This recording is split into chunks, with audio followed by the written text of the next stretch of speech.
हमने तो हरियाणा में आप पार्टी को नहीं कहा कि आपने हमें हरा दिया, हमने तो गुजरात में आप पार्टी को नहीं कहा कि आपने हमें हरा दिया, हमने तो गोवा में नहीं कहा आप पार्टी को कि आपने हमें हरा दिया। लेकिन हाँ, नोएडा के से चलने वाले जितने हमारे साथी मीडिया के चैनल हैं, उन्हें कुछ ना कुछ कांग्रेस को कोसने के लिए पिक्चर चालू करो बे। तो चलिए शुरू करते हैं। हम किसी को हराने के लिए चुनाव नहीं लड़ रहे थे, हम स्वयं को जिताने के लिए चुनाव लड़ रहे थे। पब्लिक ने जितना हमको सपोर्ट किया, हमने वो काम किया। हमने तो किसी को हराने, हाँ, सत्ता के खिलाफ चुनाव लड़ रहे थे, आप पार्टी के कुशासन के खिलाफ चुनाव लड़ रहे थे। 11 साल का कुशासन था और केंद्र सरकार का भी 11 साल का कुशासन था, जो लॉ एंड ऑर्डर की बात थी। बिजली, पानी और जमुना मैया के वाटर के लिए हम केजरीवाल सरकार के खिलाफ चुनाव लड़ रहे थे और लॉ एंड ऑर्डर के लिए हम भाजपा के खिलाफ चुनाव लड़ रहे थे। बात तो सही है। जुम करो। तो इस तरीके का ये आरोप लगा देना कि साहब इन्होंने हरा दिया, इन्होंने जिता दिया। आज की डेट में मान लीजिए अगर हमारा और आप पार्टी का समझौता हो गया होता और आप पार्टी फिर चुनाव हार गई होती, तो हमसे कहा जाता है ये तो नसुड्डे हैं, ये तो पनौती हैं, ये तो ऐसे हैं जिसके साथ जाते हैं वो हार जाता। आज की डेट में आप पार्टी ने इच्छा नहीं जाहिर की, हम लोगों ने अपना चुनाव लड़ा, आपने अपना चुनाव लड़ा। हमने तो हरियाणा में आप पार्टी को नहीं कहा कि आपने हमें हरा दिया, हमने तो गुजरात में आप पार्टी को नहीं कहा कि आपने हमें हरा दिया, हमने तो गोवा में नहीं कहा आप पार्टी को कि आपने हमें हरा दिया। लेकिन हाँ, नोएडा के से चलने वाले जितने हमारे साथी मीडिया के चैनल हैं, उन्हें कुछ ना कुछ कांग्रेस को कोसने के लिए चाहिए। इतना छोटा पहले कभी नहीं हुआ होगा। और भारतीय जनता पार्टी को कुछ ना कुछ कांग्रेस को कहने के लिए चाहिए। कांग्रेस जनता के मुद्दों पर चुनाव लड़ी। बताइए, यमुना के पानी को साफ कराना क्या अच्छा मुद्दा नहीं था?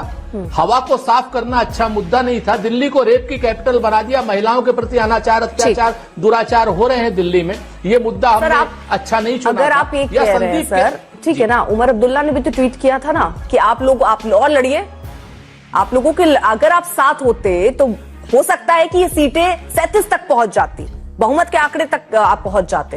लेकिन साथ ना लड़ना क्या नुकसान लेकर नहीं आया? अभी बताता है भाई, अभी बताता है, अभी किया ना, अभी बताता है। उमर अब्दुल्ला और पिताजी, उमर अब्दुल्ला हो चाहे हमारे नोएडा के साथी मीडिया वाले, हमारे बाप दादा नहीं लगे हुए। लवणे न भोजन, जो बाप दादा पूरा मिलकर आपकी रणनीति बना रहे हैं, वो तो 0 से ऊपर नहीं उठा पाए।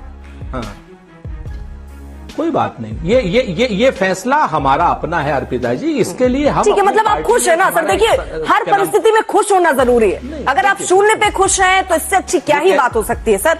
ठीक है सुरेंद्र जी, कर्तव्य पथ पर जो भी मिला, ये भी सही, वो भी सही। हम कई बार जीते हैं अर्पिता जी, कई बार हारे हैं, लेकिन हमारी हार जीत में हमारे अपनों ने बदली है, हमारी अपनी पार्टी के इंटरनल स्ट्रक्चर ने बदली है। किसी मीडिया के कारकुन ने नहीं बदली, किसी हमारे साथी ने नहीं बदली, हमारे बिल्कुल सर, यही तो समझना है कांग्रेस पार्टी को कि कांग्रेस पार्टी का सुधार वो खुद कर सकते हैं। ना मीडिया कांग्रेस पार्टी को दबा सकती है, ना दूसरे पार्टी उसको जिता सकते हैं। कांग्रेस पार्टी को अगर कोई जिता सकता है तो वो खुद। ठीक है सर, ये बहुत बड़ी बात आपने कह दी सुरेंद्र जी। चलिए मैं जरा सैयद जफर इस्लाम जी, सर ये मुस्कुराहट रखिएगा, आप नाराजगी मत रखिए।